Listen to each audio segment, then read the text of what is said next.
Hello friends, this is Lindsay with day 17 of the 40-day juice fast. I'm home from traveling and I wanted to just give you guys a list of things that I missed out on while juice fasting while traveling.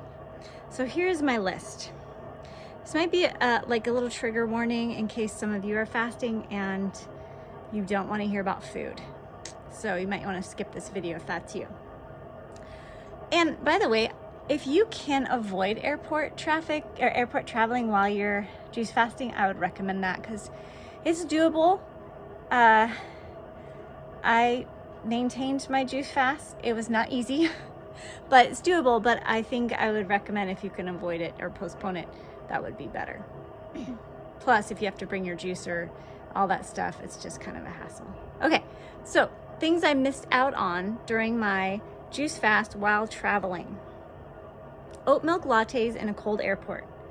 Olive oil and sea salt popcorn while watching an in-flight movie. Having a rice and veggie bowl or a Subway garden salad with lots of avocado during a 2-hour layover. Sampling famous local foods at my destination. Enjoying fresh fruit at a farmer's market. Bags of nuts and dried fruit from convenience stores while traveling.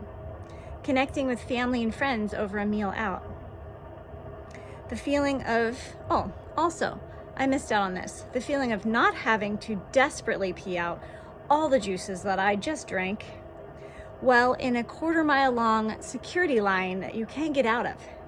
Or my new favorite, when you're on the window seat next to 2 strangers and the seatbelt sign is on for turbulence and it's desperate for peeing. That's something I wish I would have missed out on. Also, there's a few more things I missed out on though, on a more positive note. I missed out on the inflammation and the swelling that sometimes we can get while traveling for what feels like days. And an aching back that I always get while traveling, I didn't get. So I missed out on that. Jet lag, which surprisingly was minimal considering the time difference and the lack of sleep and the late nights on both ends of the traveling and in the middle. Blood sugar swings, didn't have any of those. Constipation, which TMI, but I always get when I'm traveling.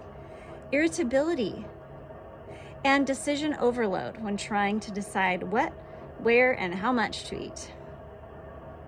So overall, there are definitely pros and cons to traveling while you're on a juice fast. I learned how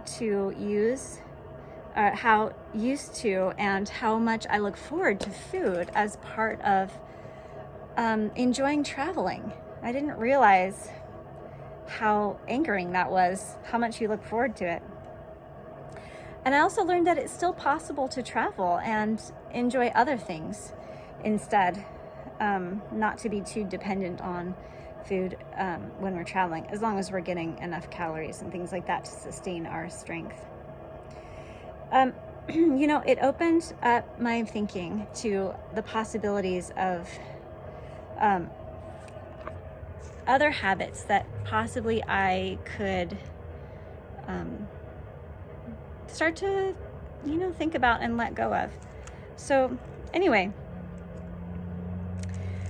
when you recognize the discomfort of a habit having to not be met while you're traveling or while you're doing whatever it is that you normally do something else, it's interesting when it comes up and then you deal with it and you can work through that. So that was kind of cool to experience the discomfort and then, be okay with it after a while, know that you're still alive and it passes. Okay, I'm rambling. So I want to finish with one section of scripture that I took comfort in this morning. It says, Psalm 37, trust in the Lord and do good. Dwell in the land and feed on his faithfulness. Delight yourself also in the Lord, and he will give you the desires of your heart. Commit your way to the Lord, trust also in him, and he shall bring it to pass. He shall bring forth your righteousness as the light, and your justice as the noonday. So that's my traveling update. I have to travel again on Wednesday, but thankfully not the airports. So I will talk to you later. Have a blessed day.